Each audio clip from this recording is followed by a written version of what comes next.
the mess in Seattle, DK Metcalf, he is in camp.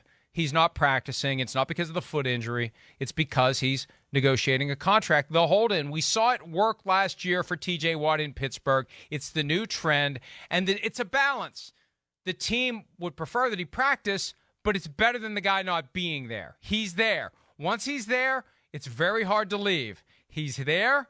He's in meetings. He's around. And we'll work on the contract, and eventually he'll be on the field practicing and playing. I mean, that's the key. And I remember we talked about it last year, Chris, with T.J. Watt. If they don't work out a deal at some point, they got to say, here's your helmet. Let's get to work. Right. But they got it worked out, and I think there's optimism they'll get it worked out with DK Metcalf. Yeah, it seems like it. It seems like we haven't heard much negative out of there, that it's all going in the right direction. You know, the thing I'm interested in, and DK Metcalf, certainly, you know, for my money, one of the 10 best receivers in football, you know, but you know, what's that number? Where is it? You know, that's the thing I'm interested to see. Are we going to broach the Devontae Adams, Tyreek Hill type of number here with DK Metcalf? You know, I certainly could see that. I don't think that's crazy, especially for a guy that's younger than both of those guys and has a lot of football left in front of him. So what's the sweet spot for some of these guys that are waiting for their new contract? That to me is probably what they're struggling over a little bit, is just where is he going to rank here in these contracts, and what's fair to both sides. Fascinating time for receivers because there's so many good ones coming out every year in the draft. You're not guaranteed to get one, though. For every Deebo Samuel and DK Metcalf, there's a N'Keal Harry floating around. But at the same time, you've got some great ones that teams are willing not just to pay, but trade for, whether it's the Dolphins and Tyreek Hill or the Eagles and A.J. Brown or the Raiders and Devontae Adams. So it really is a crazy time, but this is part of, I think, the internal push and pull in Seattle. There may have been a thought by John Schneider, let's just tear it all down.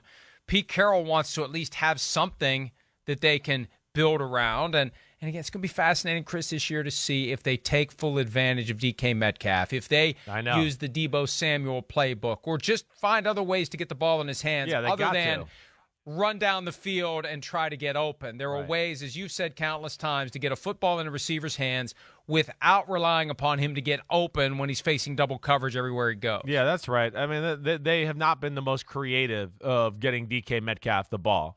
And I mean, again, we talked about it a lot last year. How many times did we come in here and go, man, they only threw the ball to DK twice on Sunday, or the first 3 quarters he never got a ball in his direction? Like that's insanity. That they can't go down like that.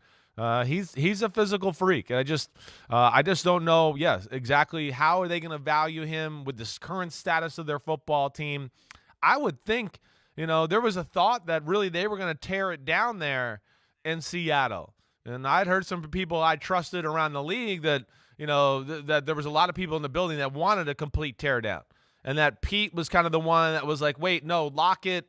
You know, DK, I don't want to tear it down to that extent. They still give us a fighting chance. And I got to think DK knows that. That gives him a little leverage, too, in the fact. So that's where, like, what do you think, Mike? Just, like, guesstimate. You know, what is he going to be the highest paid receiver in football? Is he going to be more in the DeAndre Hopkins $27 million a year type of number? Where do you think it all shakes out here? And this gets back to the constant disconnect between new money and real value at signing. I think they'll probably polish it up to come in around $27-28 million a year. Yeah. Right? Or maybe throw on some like Tyreek Hill. Right. Tyreek Hill's got a phony-ass final year on his contract that pushes the total average of $30 million. It's not a $30 million a year deal. It's 3 years, $25 million as a practical matter. So I could see him getting something along the lines of what Tyreek Hill got, with a phony back end that's maybe just a little bit better, so he can say he's the highest paid player at his position in the NFL. But it's a combination of how the deal gets sold versus what the deal really is.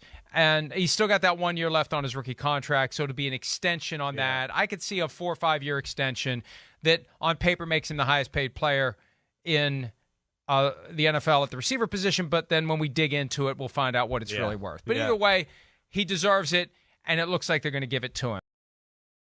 Hi, I'm Mike Tirico, and thanks for watching. Make sure to hit subscribe for the latest news and highlights from NBC Sports.